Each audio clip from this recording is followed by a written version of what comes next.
ಕಾವೇರಿ ಜಲಾನಯನ ಪ್ರದೇಶದಲ್ಲಿ ಮತ್ತೆ ಮಳೆ ಹೆಚ್ಚಳ ಆಗ್ತಾ ಇದೆ. ಅದರಲ್ಲೂ ಕೂಡ ಕೊಡಗು ಜಿಲ್ಲೆಯಲ್ಲಿ ಕಳೆದ 4-5 ದಿನಗಳಿಂದ ವ್ಯಾಪಕವಾಗಿ ಮಳೆ ಆಗ್ತಾ ಇದೆ.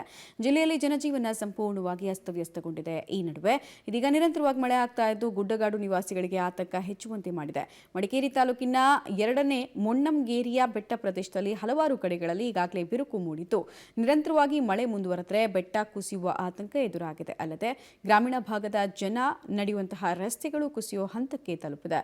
ಹೀಗಾಗಿ 2018-19ರ ಪ್ರಕೃತಿ ವಿಕೋಪ ಮತ್ತೆ ಮರುಕಳಿಸುತ್ತಾ ಅನ್ನೋ ಆತಂಕ 2ನೇ ಮೊಣ್ಣಂಗೇರಿ ಗ್ರಾಮದ ಜನರಿಗೆ ಮತ್ತೆ ಗುಡ್ಡದ ಭೂತದ ಭಯ ಕಾಡ್ತಾ ಇದೆ.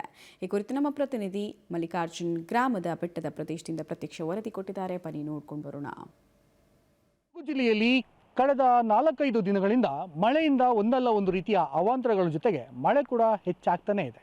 ಅಷ್ಟೇ ಅಲ್ಲದೆ ಮಡಿಕೇರಿ ತಾಲೂಕಿನ 2ನೇ ಮೊಣ್ಣಂಗೇರಿಯ ಬೆಟ್ಟದ ತಪ್ಪಲಿನಲ್ಲಿ ಪಬ್ಲಿಕ್ ಟಿವಿ ಕೂಡ ಇದೆ. ಪ್ರಸ್ತುತ ಪಬ್ಲಿಕ್ ಟಿವಿ ಇರ್ತಕ್ಕಂಥದ್ದು ಈಗಾಗಲೇ ಈ ಬೆಟ್ಟ ಪ್ರದೇಶ ಏನಿದೆ, ಈ ಬೆಟ್ಟ ಪ್ರದೇಶದ ಮೇಲ್ಗಡೆ 2018-19ನೇ ಸಾಲಿನ ಆದಂತಹ ದುರ್ಘಟನೆಗೆ ಈ ಊರು ಸಾಕ್ಷಿಯಾಗಿತ್ತು. ಈ ಬೆಟ್ಟ ಪ್ರದೇಶವು ಕೂಡ ಸಾಕ್ಷಿಯಾಗಿತ್ತು. ಯಾಕಂದರೆ ಆ ಪ್ರಮಾಣದಲ್ಲಿ ಬೆಟ್ಟ ಕುಸಿತಿತ್ತು. ಪ್ರಾಕೃತಿಕ ವಿಕೋಪಕ್ಕೂ ಕೂಡ ಈ ಊರು ನಲುಗಿ ಹೋಗಿತ್ತು. ಇದೀಗ ಮತ್ತೆ ಮಳೆ ಆರಂಭ ಆಗಿದೆ. ಅದರಲ್ಲೂ ಕೂಡ ಆಗಸ್ಟ್ ತಿಂಗಳಿನ ಮಳೆ ಯಾವ ಪ್ರಮಾಣದಲ್ಲಿ ಇದೆ ಅಂದರೆ ಬೆಟ್ಟದ ತಪ್ಪಲಿನಲ್ಲಿ ಮತ್ತೆ ಗುಡ್ಡಗಳು ಬಿರುಕು ಮೂಡಲಿಕ್ಕೆ ಆಗ್ತಾ ಇವೆ. ಯಾಕಂದರೆ ಇದು ನೀವು ದೃಶ್ಯದಲ್ಲಿ ನೋಡಿ ಯಾವ ಪ್ರಮಾಣದಲ್ಲಿ ಈಗಾಗಲೇ ಬಿರುಕು ಮೂಡಿರ್ತಕ್ಕಂಥದ್ದು ಅಂದರೆ ಈ ಸಂಪೂರ್ಣವಾಗಿ ಮೇಲ್ಭಾಗದ ಗ್ರಾಮಸ್ಥರು ಕೂಡ ಇದೇ ರಸ್ತೆಯ ಈ ಬೆಟ್ಟದ ತಪ್ಪಲು ಏನಿದೆ ಈ ರಸ್ತೆಯ ಮೂಲಕ ಮಂಗಳೂರಿನ ರಾಷ್ಟ್ರೀಯ ಹೆದ್ದಾರಿಗೆ ಕನೆಕ್ಟಿವಿಟಿ ಇರ್ತಕ್ಕಂಥ ರಸ್ತೆ. ಆದರೆ ಇದೀಗ ಈ ರಸ್ತೆ ನಿರಂತರವಾದಂತಹ ಮಳೆ ಬಂದಂತಹ ಪರಿಣಾಮದಿಂದ ಈ ರಸ್ತೆ ಇಂಚಿಂಚು ಕೂಡ ಕೆಳಗೆ ಕುಸಿತಾ ಇದೆ.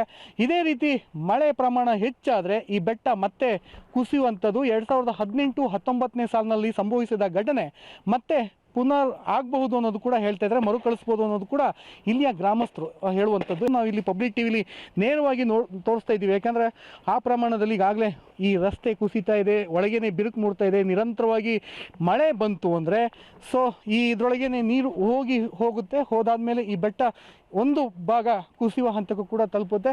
ಈ ಬರೀ ಬಿರುಕು ಈ ಭಾಗದಲ್ಲಿ ಮಾತ್ರ ಅಲ್ಲ, ಎಷ್ಟೋ ಬೆಟ್ಟದ ತಪ್ಪಲಿನ ತುದಿಯಿಂದ ಕೆಳಗಡೆ ಇರ್ತಕ್ಕಂಥ ರಾಷ್ಟ್ರೀಯ ಹೆದ್ದಾರಿ ಏನಿದೆ ಅಲ್ಲಿ ತನಕನೂ ಈ ಬಿರುಕು ಕೂಡ ಮೂಡಿರ್ತಕ್ಕಂಥದ್ದು.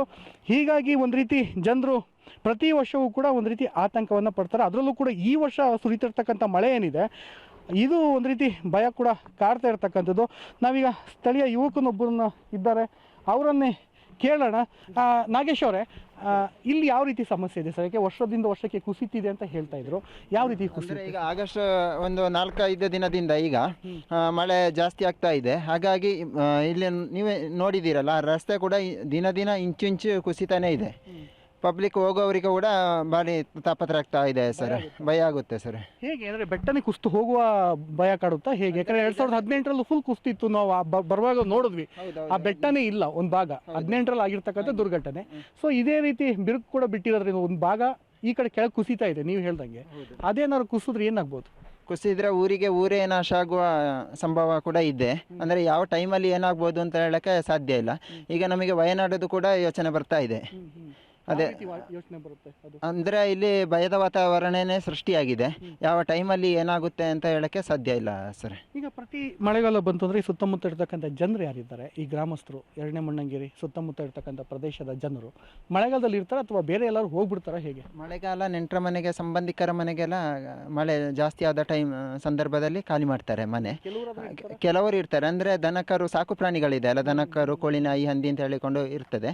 ಹಾಗಾಗಿ ಅವುಗಳನ್ನು ಬಿಟ್ಟು ಹೋಗ್ಲಿಕ್ಕೂ ಆಗೋದಿಲ್ಲ, ಕೃಷಿಯನ್ನು ಬಿಟ್ಟು ಹೋಗ್ಲಿಕ್ಕೂ ಆಗೋದಿಲ್ಲ. ಅಂದರೆ ಸಂಜೆ ಟೈಮಲ್ಲಿ ಎಲ್ಲ ಮನೆ ಖಾಲಿ ಮಾಡ್ತಾರೆ ಸರ್. ಬೆಳಿಗ್ಗೆ ಹೊತ್ತು ಬರ್ತಾರೆ, ಕೆಲಸ ಮಾಡ್ತಾರೆ, ಸಂಜೆ ಹೋಗ್ತಾರೆ ವಾಪಸ್. ಹೋಗ್ತಾರೆ ಸರ್. ಇದು ಇಲ್ಲಿಯ ಸ್ಥಳೀಯ ಯುವಕರೊಬ್ಬರು ಹೇಳುವಂಥ ಮಾತುಗಳು. 2ನೇ ಮೊಣ್ಣಂಗೇರಿಯ ಬೆಟ್ಟದ ತಪ್ಪಲಿಗೆ ಪಬ್ಲಿಕ್ ಟಿವಿ ಬಂದಂತಹ ಸಂದರ್ಭದಲ್ಲಿ ಇದೀಗ ಮಂಜು ಮುಸುಕಿದ ವಾತಾವರಣ ಕೂಡ ಇರ್ತಕ್ಕಂಥದ್ದು ಬೆಟ್ಟದ ತಪ್ಪಲಿನಲ್ಲಿ. ಆದರೆ ನೀರು ಯಾವ ರೀತಿ ಬರ್ತಾ ಇದೆ ಅಂತ ನೀವು ನೋಡ್ಬೋದು. ಯಾಕಂದರೆ ಪ್ರಾಕೃತಿಕ ದತ್ತವಾಗಿ ಬರುವಂಥ ನೀರು ಅಷ್ಟೇ ಶುದ್ಧವಾಗಿರ್ತದೆ, ಅಷ್ಟೇ ಚೆನ್ನಾಗಿ ಬರುತ್ತೆ.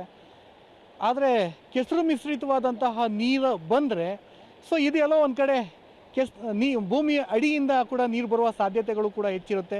ಭೂಮಿಯ ಅಂತರಾಳಕ್ಕೆ ನೀರು ಇಳಿದು ಈ ರೀತಿ ಕೆಸರು ಮಿಶ್ರಿತವಾದಂತಹ ನೀರು ಬಂದರೆ ಮುಂದಿನ ದಿನಗಳಲ್ಲಿ ಇದೇ ರೀತಿ ಏನು ಬಿರುಕೆಲ್ಲ ಮೂಡಿರ್ತಕ್ಕಂಥದ್ದು ಬೆಟ್ಟ ಪ್ರದೇಶಗಳಲ್ಲಿ ಅಲ್ಲೆಲ್ಲವೂ ಕೂಡ ನೀರು ಹೋದಂತಹ ಸಂದರ್ಭದಲ್ಲಿ ಸಂಪೂರ್ಣವಾಗಿ ಬೆಟ್ಟ ಕೂಡ ಕುಸಿಯುವ ಹಂತಕ್ಕೆ ಕೂಡ ತಲುಪುತ್ತೆ. ಕಳೆದ 4-5 ದಿನದಿಂದ ಸುರಿಯುವ ಮಳೆಯಿಂದ ಜನರು ಒಂದು ರೀತಿ ಆತಂಕಕ್ಕೆ ಒಳಗಾಗ್ತಿದ್ದಾರೆ. ನದಿ ಪಾತ್ರದ ಜನರು ಒಂದು ರೀತಿ ನೀರು ಬರುತ್ತೆ, ಕಾವೇರಿ ನೀರು ಹೆಚ್ಚಾಗಿ ಬರುತ್ತೆ ಅಂತ ಒಂದು ರೀತಿ ಆತಂಕ ವ್ಯಕ್ತಪಡಿಸ್ತಾ ಇದ್ದಾರೆ. ಮತ್ತೊಂದೆಡೆ ಗುಡ್ಡಗಾಡಿನ ಜನರು ಕೂಡ ಈ ಪ್ರಮಾಣದಲ್ಲಿ ಬೆಟ್ಟ ತಪ್ಪಲಿನಿಂದ ಕೆಸರು ಮಿಶ್ರಿತವಾದಂತಹ ನೀರು ಬರ್ತಾ ಇದ್ರೆ ಮುಂದೊಂದು ದಿನ ಕುಸಿಯುವ ಹಂತಕ್ಕೆ ಕೂಡ ತಲುಪೋದು. ಯಾಕಂದರೆ ವಯನಾಡಿನಲ್ಲಿ ಆಗಿರ್ತಕ್ಕಂಥದ್ದು ಇತ್ತೀಚಿನ ದಿನಗಳಾದಂತಹ ಬೆಳವಣಿಗೆ ಏನಿದೆ ಇದು ಸಾಮಾನ್ಯವಾಗಿ ಬೆಟ್ಟ ಕುಸಿಯುವ ಹಂತಕ್ಕೆ ಕೂಡ ತಲುಪುತ್ತೆ. ಹೀಗಾಗಿ ಇದರ ಕೆಳಭಾಗದಲ್ಲಿ ಇರ್ತಕ್ಕಂಥ ಹಲವಾರು ಮನೆಗಳ ಜನರು ಒಂದು ರೀತಿ ಆತಂಕಕ್ಕೆ ಒಳಗಾಗ್ತಿದ್ದಾರೆ ಅಂತಲೇ ಹೇಳ್ಬೋದು. ಕ್ಯಾಮ್ರಾಮನ್ ಶಿವ ಜೊತೆ ಮಲ್ಲಿಕಾರ್ಜುನ್, ಪಬ್ಲಿಕ್ ಟಿವಿ, ಮಡಿಕೇರಿ.